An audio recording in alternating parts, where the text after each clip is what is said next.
மதிப்பிற்குரிய நம்முடைய அந்நியார் பிரேமலதா விஜயகாந்த் அவர்கள் ஐயா ஸ்டாலினை வைத்துக்கொண்டே ஒரு மேடையில் பேசுகிறாங்க. என்ன பேசுகிறாங்க? அண்ணனுடைய ஆட்சியில் எதை குறை சொல்ல முடியும்? எந்த குறையும் சொல்ல முடியாது. என்ன நிறைய பாலியல் வன்கொடுமைகள், கற்பழிப்பு நிறைய நடந்திருக்கு, நிறைய போதை கலாச்சாரம் வந்துருச்சு. அதை தவிர வேற என்ன குறை சொல்ல முடியும்?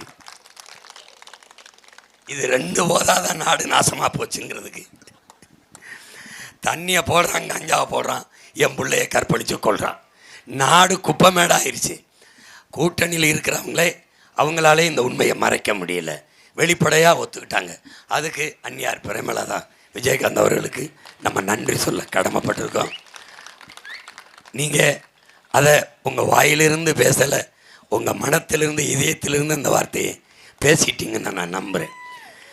இது போதாதான் ஒரு சமூகம் குற்ற சமூகம் ஆயிடுச்சுன்னு, பெண்களுக்கு பாதுகாப்பற்ற ஒரு ஆட்சியாக இது ஆயிடுச்சுன்ட்டு, பள்ளி வாசலில், கல்லூரி வாசலில், கோயில் வாசலில் போதைப் பொருள்கள், கஞ்சா, அபின், கொக்கைன், கஞ்சா, சாக்லேட்டு. பள்ளிக்கூடத்து பிள்ளைகள், பள்ளிக்கூடத்துக்கு போகிற பிள்ளை பைக்கூட்டில் புத்தகத்தை போட்டு போவான். திருநெல்வேலியில் ஒரு பிள்ளை பைக்கூட்டுக்குள்ள அருவாளை தூக்கி போட்டு போகிறான். 8ஆம் வகுப்பு படிக்கிற பையன் கஞ்சா குடிக்கிறான். அதே 8ஆம் வகுப்பு படிக்கிற பையனை வெட்டுறான். நம்ம அந்த பிஞ்சு நெஞ்சுக்குள் நஞ்சை விதைச்சி வளர்த்துக்கிட்டு போகிறோம். எப்படிப்பட்ட சமூகத்தை கொண்டு போகிறோம் பாருங்கள். கல்வியிலிருந்து தான் நன்னறி, ஒழுக்கம் எல்லாம் உருவாகி ஒரு சமூகத்தை மேம்படுத்த முடியும். பள்ளி கல்லூரியில் படிக்க போகிற பிள்ளைகளே நிறைந்த போதையில் இருக்குதுன்னா என்ன சமூக ஒழுங்கு இருக்கும்? எப்படி அந்த சமூகம், எதிர்கால சமூகம் எப்படி உருவாகும் என்பதை அறிவில் சிறந்த எனது மக்கள் சிந்திச்சு பார்க்கணும். ஒழுக்கத்தை கற்பிக்கிற ஆசிரியர் பெருமக்களே, எங்களுக்கு சம்பளம் கொடுங்கன்னு ரோட்டில் நின்று போராடுறான். ஒழுக்கத்தை கற்பிக்கிற, படிப்பிக்கிற, அறிவை வளர்க்கிற ஆசிரியர் பெருமக்களே வீதியில் நின்று எனக்கு பணி நிரந்தரம் கொடுன்னு போராடுறான். அதையெல்லாம் கவனத்தில் எடுக்காத இந்த அரசு 100 கோடி ரூபாய் செலவழித்தா இவங்களுக்கு உரிய சம்பளத்தை கொடுத்துடலாம். ஆனால் 6800 கோடியை செலவு செய்து ஒவ்வொரு வீட்டுக்கும் 5000 வங்கியில் போட்டு தன் வாக்கை உறுதி செய்து, லஞ்சம் கொடுக்கறது குற்றம், ஊழல் செய்கிறது குற்றம் நம்ம பேசுகிறோம். ஓட்டுக்கு லஞ்சம் கொடுக்குற தலைவனை நீங்கள் தேர்வு செய்ய போறீங்களா? என் அன்பு சொந்தங்கள் செய்யுங்க. வந்த உடனே முதல் பூட்டு டாஸ்மாக் கடைக்கு போடுறேன். நீ குடிக்கிறவன் ஓட்டு போட மாட்டேன். போடாத. நீ குடிச்சிட்டு வந்து எனக்கு தான் போடுவே, எவனுக்கு போடுவேன்? நீ யாரு கண்டது? நீ இந்த சின்னத்தில் போடுறோம்னு எந்த சின்னத்தில் போடுவேன்? ஏன்னா நிதானத்தில் இருக்கிறவனே எதையோ ஒன்று போட்டு வந்துடுறேன். மதிமயங்கி நிற்கிறவன். நான் உன் மகன் சொல்கிறேன், குடிக்கிற மக்கள் போடுற ஓட்டு எனக்கு வேணாம். நல்ல தமிழ் குடிமக்கள் எனக்கு போட்டால் போதும். அது போட்டால் போதும். வேண்டாம், அப்படி ஒரு ஓட்டு எனக்கு வேண்டாம். இந்த ஏமாத்துக்கார பயல்கிட்ட இருந்து கொஞ்சம் எச்சரிக்கையாக இருங்க. என் தாயே, என் தகப்பனே, எனக்கு போடு, போடாமல் போ, கொஞ்சம் எச்சரிக்கையாரு. இன்னொரு 10 லட்சம் கோடி கடன் வச்சுட்டு போனான்னு நாடு முடிஞ்சிடும். நீ எழுதி வச்சுக்க. சரியா இன்னும் 5-6 வருஷம் இவங்க ஆட்சியில் இருந்தாங்கன்னா மிகப்பெரிய புரட்சி இந்த நிலத்தில் வெடிக்கும். வாத்தியாருக்கு சம்பளம் கொடுக்க முடியாது, போலீஸுக்கு சம்பளம் கொடுக்க முடியாது, டாக்டருக்கு கொடுக்க முடியாது, அரசு ஊழியவனுக்கு கொடுக்க முடியாது. பெரிய புரட்சி வெடிக்கும். இவன் எவனும் இருக்க மாட்டான், ஓடி போயிடுவான். அந்த புரட்சிக்கு யார் தலைமை தாங்குவா? உன் மகன் தான் தலைமை தாங்குவான். நீ பார்த்து என்ன செய்ய? காசு வாங்கிட்டோம், சத்தியம் வேற கேட்பாங்க. அதையும் பண்ணிட்டோம்னா ஒன்றும் பிரச்சனை இல்லை. எல்லாத்துக்கும் பரிகாரம் இருக்குது. உங்களுக்கு தெரியாதில்லை. 1000 கொடுத்தானா ஒரு 10 ரூபாய் எடுத்து ஒரு முந்தானையில் முடிஞ்சு விடும், மஞ்சத்தூணில் முடிஞ்சு போடும், போட்டு மீதி காசு செலவழிச்சு போடு. இந்த ஓட்டு போட போகும்போது சாமி படம் வச்சுருப்பேன். இந்த சனியை முடிச்ச காசை கொடுத்தேன், உனக்கு போடன்னு வேறு சொல்லிவிட்டேன் அவனுக்கு. ஆனால் ஓட்டு அவனுக்கு போட மனசு இல்லை. அவன் செய்கிற பாவத்துக்கு துணை போக முடியாது அப்படின்னு இந்த 10 ரூபா முடிஞ்சு வச்சுருப்பில்ல, அதை கோயில் உண்டியில் அது சாமி படத்துக்கு முன்னாடி வச்சுக்கிட்டு நேராக வந்து விவசாயிக்கு ஓட்டை போட்டு நிம்மதியாக போ. எல்லாத்துக்கும் பரிகாரம் இருக்குது, எல்லாத்துக்கும் பரிகாரம் இருக்குது. மறுபடியும் நீ இந்த சூரியன், இந்த கை, இந்த ரெட்டலைக்கு போட்டினா அந்த பாவத்துக்கு எந்த சாமிக்கிட்டையும் பரிகாரம் இல்லை. இது சத்தியம், இது சத்தியம், இது சத்தியம்.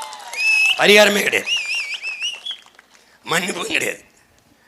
ஏன் பாவம் இருக்குல்ல? 15 வருஷமாக கத்தி தொண்டை தண்ணி இருக்கும் இல்லையா? ஏன் பாவம் ஒன்றே சும்மா விடாது. ஆமாம், சட்டை கலட்டினா எரியுது, மூஞ்ச கலட்டினா எரியுது. பார்க்குறவங்களாம் என்னை என் மனைவி என்னை கேள்வி பண்ணுது, ஒரு குரங்கு குட்டி வாங்கி வளர்க்கலாம்னு பார்த்தேன், அதுக்கு இப்போ அவசியம் இல்லாமல் போயிடுச்சு, நீங்களே குரங்காயிட்டி அப்படின்னு. உனக்கு நக்கலாக தெரியுதா? என் மனைவி என்னை கேள்வி பண்ணி சிரிக்கிற அளவுக்கு ஆகிப்போச்சு.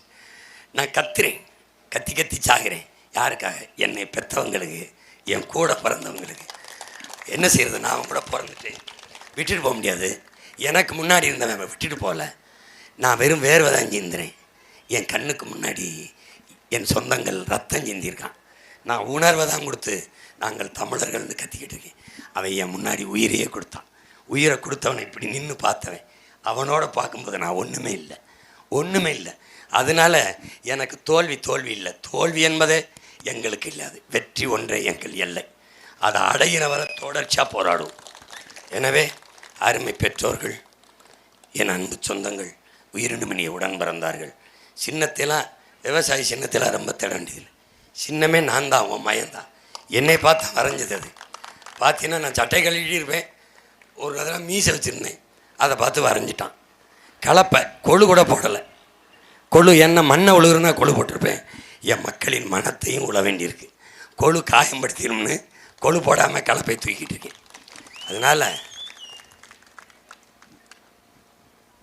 என்னை வேட்பாளராக பார்க்காத, ஓட்டுக்காக வந்தவனை பார்க்காத, இந்த சமூகத்தை மாற்றி படைக்க வந்த ஒரு புரட்சியாளர்னு பாரு. இந்த நாட்டுக்கு மக்களுக்குமாக ஒரு அரசியல் புரட்சி படையை நடத்துகிற முன்கள தளபதின்னு பாரு. அப்படி பாரு, நீ அப்படி எடுத்துக்க. எந்த இடையூறு, எவ்வளவு அடக்குமுறை, எவ்வளவு வழக்கு, தளர்ச்சி அடைஞ்சிருக்கனா பார்த்தியா? தளர்ச்சி அடைஞ்சிருக்கனா? மறுபடியும் அதே வேகத்தோட அதே திமிரோட வந்து நிற்கிறேன்னா காரணம் அசைக்க முடியாத நம்பிக்கை, மக்கள் இருக்கிற நம்பிக்கை. அதை நம்பி நின்ன பிள்ளைய வெல்ல வைத்தார்கள். என் அன்பு சொந்தங்களும் வரலாற்று பதிவை நீங்கள் கொண்டு வரணும். மதிப்புமிக்க என் பெற்றோர்கள், பேரன்புமிக்க என் தம்பி தங்கைகள், உங்கள் உடன் பிறந்தான். என்னுடைய சின்னம் இல்லை, உங்களுடைய சின்னம் விவசாயி. அதுக்கு வாக்கை செலுத்தி நீங்கள் வெற்றி பெறுங்கள், நானும் வெற்றி பெறுகிறேன். நம் இனம் வெற்றியடையட்டும், நாடு மக்களும் நிம்மதியாக வாழட்டும். புரட்சி எப்போதும் வெல்லும், நம் வெற்றியதை சொல்லும். இலக்கு ஒன்றுதான், இனத்தின் விடுதலை. இனம் ஒன்றாவோம், இலக்கை வென்றாவோம். தமிழ்தாய் வாழ்க, தலைவர் பிரபாகரன் வாழ்க. நாம் தமிழர். இனிமே நிழல் கொடை இல்லை, கழிவறை இல்லை, எவன்கிட்ட இங்கே கூடாது. உன் மகன் இருக்கேன், நான் வென்றாலும் கட்டுவேன், வெள்ளனினாலும் கட்டுவேன்.